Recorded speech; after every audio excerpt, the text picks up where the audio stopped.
This is Boxing Tickets NI. We're here at the Ulsterhall ahead of Nations Fight Night. Today we're joined by the King, Anto Cacace. Obviously, you're still always going to be the King, aren't you? But obviously, you broke the news today. By the time this goes out, it'll be obviously Sunday. So obviously, people saying today. But obviously, you've relinquished obviously the IBF belt. I guess it's sort of it's been coming sort of since the Warrington fight. You've sort of had time to see what makes financial sense.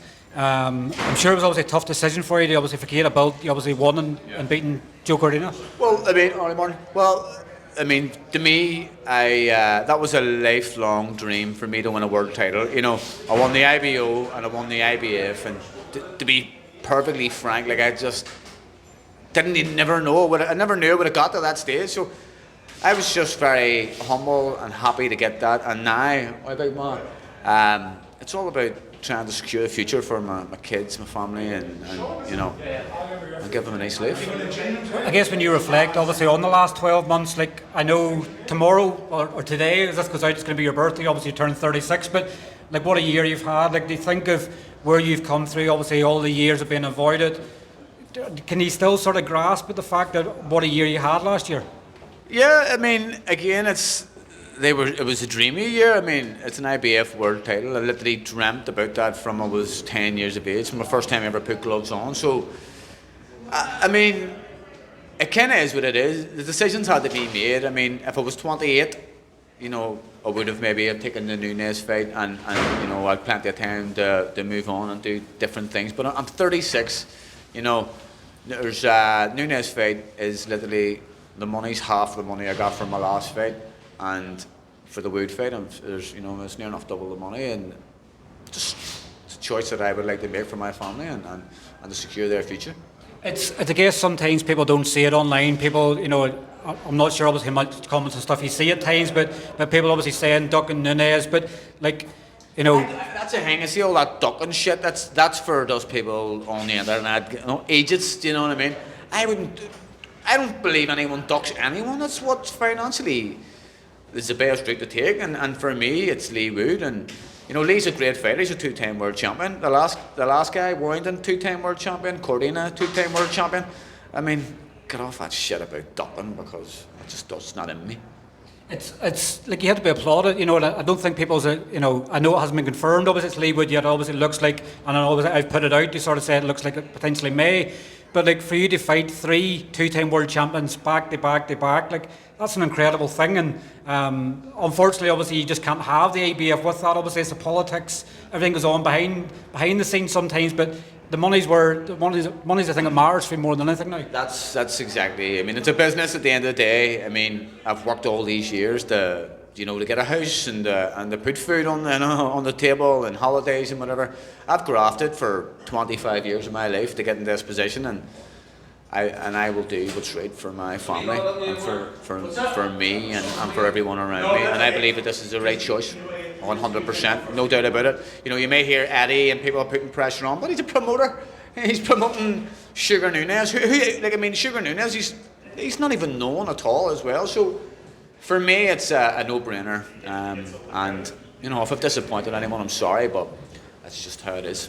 At the end of the day, you've got one career, haven't you? Like, it's you who goes in there and fights. Everybody can support you or hate you in the background, but you're the one who goes in and fights. You're going to make the decisions that's right for you than the crowd, more to speak. To be honest, if you want to hate me in the background, there's plenty of them anyway, hating in the background. What do I care? Keep hating. I mean, I'm doing this for me, my family, the fans, all my estate, the whole of Ireland, Belfast. If you don't like it, you don't like my decisions, don't listen. That's it. Exactly. I guess it's one of them things, isn't it? Like, I know that you don't have any immediate plans to retire. Obviously, I know you signed a new deal there with Frank Warren. Your first fight of 2025 is actually going to be away from TNT as well. So obviously they're switching over to dazn. So 2025 is going to feel weird for you in some ways. Obviously, no longer the ABF champion, but coming out in dazn rather than TNT now. It's going to be a strange one. It's a completely different setup, but mate, it's another fight. Does it? Whether it be dazn, Queensberry, to me it could be the bottom of your road. It doesn't matter. It's just another fight. Am I going to get paid? Yes. And I'm going to win.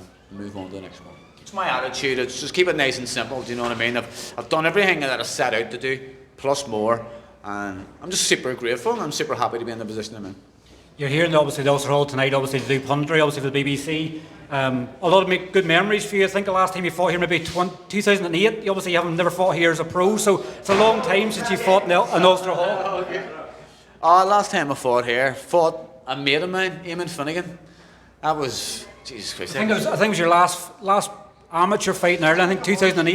It was the Ulster senior final against a good mate. Both of us were working on Subway at the time, so that's how I remember it very, very well. But yeah, the Ulster Hall is an iconic spot, you know what I mean? It's boxing for years and years, and it's a privilege to be here, even watching fights. And obviously the Leigh Wood fight does get made.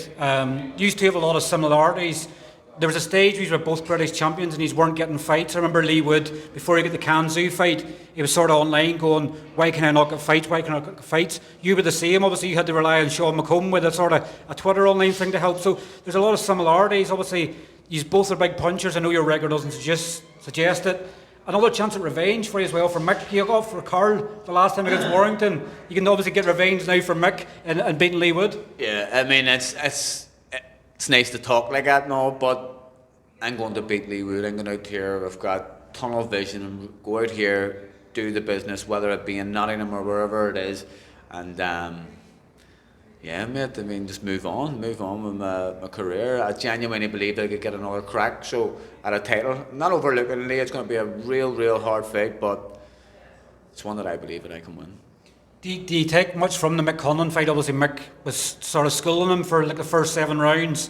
You know, I think round 10 or 11, Mick slipped in the canvas and then the fight changed. Like, can you look at similarities of what Mick done in that fight in the lead up, or obviously you're a different style of what Mick would be as well, so but you can take things from that, I guess, that Leigh can be hurt and can be hurt very early. Well, when any fighter can be hurt, do you know what I mean? But Mick Conlon boxed exceptional that night. Like I was very impressed with him that night. I thought he was boxed like a superstar. So yeah, I mean, you can take bits and pieces out of that performance, but I'm a complete different style, and I kind of know what I have to do with Leigh, and I'm going to work this next 14 weeks or whatever on it, and get it to a T. Well, look, I know we said we'd keep it short because obviously you're about to start your media duties here, but good to get a catch up with you. We'll obviously look forward to your fight news breaking very soon. Thank you very much. Appreciate it, mate. Thank you. Cheers, mate. Thank you.